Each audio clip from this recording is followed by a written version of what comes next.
ಎಲ್ಲರಿಗೂ ನಮಸ್ಕಾರ. Deepika master Kannada recipe ಚಾನಲ್ಗೆ ಸ್ವಾಗತ. ಇವತ್ತು ನಾವು ಮನೆಯಲ್ಲಿ ಈಸಿ ಆ್ಯಂಡ್ ಕ್ವಿಕ್ಕಾಗಿ ಹಸಿ ತೆಂಗಿನಕಾಯಿ ಸಾಂಬಾರನ್ನ ಹೇಗೆ ಮಾಡೋದು ಅಂತ ನೋಡೋಣ ಬನ್ನಿ. ಸೊ ನಾನಿಲ್ಲಿ 1 ಕಪ್ಪಷ್ಟು ಹಸಿ ತೆಂಗಿನಕಾಯಿನ ಕಟ್ ಮಾಡ್ಕೊಂಡಿದ್ದೀನಿ ಪೀಸ್ ಸಣ್ಣದಾಗಿ. ಸೊ ಇದನ್ನು ಮಿಕ್ಸಿ ಜಾರಿಗೆ ಹಾಕ್ಕೊಂಡು ಒಂದು 7ರಿಂದ 8 ಬೆಳ್ಳುಳ್ಳಿ ಪೀಸ್ನ ಹಾಕ್ಕೊಂಡಿದ್ದೀನಿ ಸಿಪ್ಪೆ ಸುಲ್ಕೊಂಡು.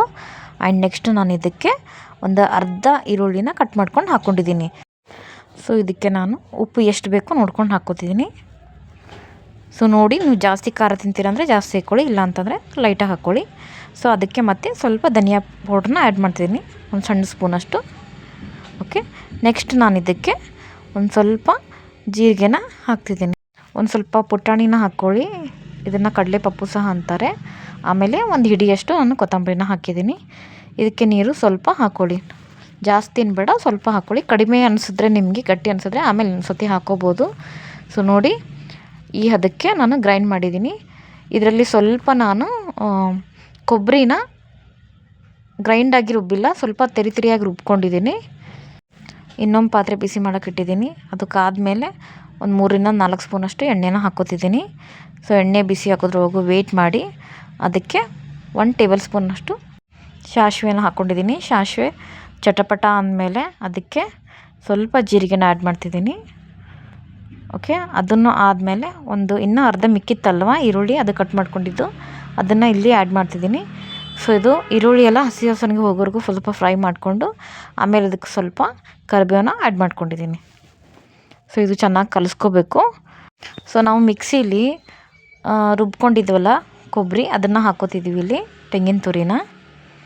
ನೋಡಿ, ಅದೇ ಮಿಕ್ಸಿ ಜಾರ್ಗೆ ಇನ್ನೊಂದು ಸ್ವಲ್ಪ ನೀರು ಹಾಕಿಬಿಟ್ಟು ಮತ್ತೆ ಹಾಕ್ಕೊಳ್ತಿದ್ದೀನಿ. ಸೊ ನಾವು ಇದನ್ನೇನು ಮಾಡಬೇಕಂದ್ರೆ ಚೆನ್ನಾಗಿ ಮಿಕ್ಸ್ ಮಾಡ್ಕೋಬೇಕು. ಇವಾಗ ನಿಮಗೆ ಸ್ವಲ್ಪ ಗಟ್ಟಿ ಅನಿಸುತ್ತೆ, ಬಟ್ ಅದನ್ನು ನೆಕ್ಸ್ಟ್ ನಾನು ಆಮೇಲೆ ಏನು ಮಾಡೋದು ಅಂತ ಹೇಳ್ತೀನಿ. ಸೊ ವಿಡಿಯೋನ ಕಂಪ್ಲೀಟಾಗಿ ಫುಲ್ ನೋಡಬೇಕು, ಸ್ಕಿಪ್ ಮಾಡಿದೆ. ನೋಡಿ, ಮಿಕ್ಸ್ ಮಾಡಿದ್ದೀನಿ. ಇವಾಗ ಒಂದು ಕುದಿಯೋಕ್ಕೆ ಸ್ಟಾರ್ಟ್ ಮಾಡುತ್ತಲ್ಲ, ಅವಾಗ ನಾನು ಏನು ಮಾಡ್ತೇನೆ ಅಂತಂದರೆ ಒಂದು ಚಿಟಿಕೆಯಷ್ಟು ಅರಿಶಿನ ಹಾಕಿದ್ದೀನಿ. ನೆಕ್ಸ್ಟ್ ನಾನು ಇದಕ್ಕೆ ರುಚಿಗೆ ತಕ್ಕಷ್ಟು ಉಪ್ಪು ಹಾಕ್ತೀನಿ. ಉಪ್ಪನ್ನ ನೋಡ್ಕೊಂಡು ಹಾಕ್ಕೊಳ್ಳಿ. ಓಕೆ, ಇದನ್ನು ಚೆನ್ನಾಗಿ ಮಿಕ್ಸ್ ಮಾಡ್ಕೊಳ್ಳಿ. ನೋಡಿ, ಈ ಥರ ಮಿಕ್ಸ್ ಮಾಡ್ಕೋಬೇಕು. ನಾನು ಆವಾಗಲೇ ಹೇಳಿದ್ದೆ ಕೊಬ್ಬರಿನ ಸ್ವಲ್ಪ ನಾನು ತರಿಯಾಗಿ ರುಬ್ಬಿದ್ದೀನಂತ. ನೋಡಲ್ಲಿ ಪೀಸಸ್ ಕಾಣಿಸುತ್ತೆ.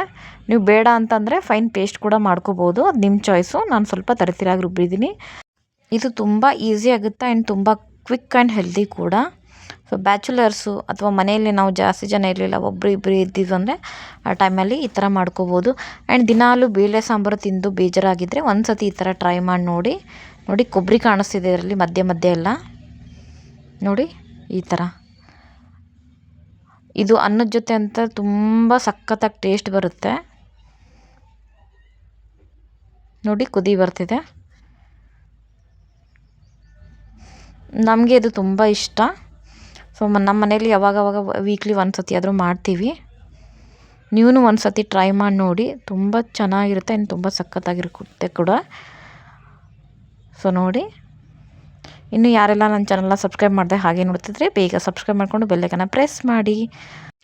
ಡಿಸ್ಪ್ಲೇಲಿ ಕೆಲವೊಂದು ನನ್ನ ರೆಸಿಪಿ ವೀಡಿಯೋಸ್ನ ಅಪ್ಲೋಡ್ ಮಾಡಿದ್ದೀನಿ, ಹೋಗಿ ವಿಸಿಟ್ ಮಾಡಿ ನೋಡಿ. ಹೋಪ್ಸು ಆ ರೆಸಿಪಿ ಕೂಡ ನಿಮಗೆ ಇಷ್ಟ ಆಗುತ್ತೆ ಅಂತ ಅನ್ಕೋತೀನಿ. ಆ್ಯಂಡ್ ಕೆಳಗಡೆ ಕೂಡ ಕೆಲವೊಂದು ವೀಡಿಯೋಸ್ಗಳು ಡಿಸ್ಪ್ಲೇಲಿ ಹಾಕಿದ್ದೀನಿ, ಅವು ಕೂಡ ನೀವು ಚೆಕ್ಔಟ್ ಮಾಡ್ಬೋದು. ಸೊ ನಾನು ನಿಮಗೆ ನೆಕ್ಸ್ಟ್ ರೆಸಿಪಿ ಜೊತೆ ಮತ್ತೆ ನಾಳೆ ಸಿಗ್ತೀನಿ. ಅಲ್ಲಿವರೆಗೂ ಬಾಯ್ ಫ್ರೆಂಡ್ಸ್.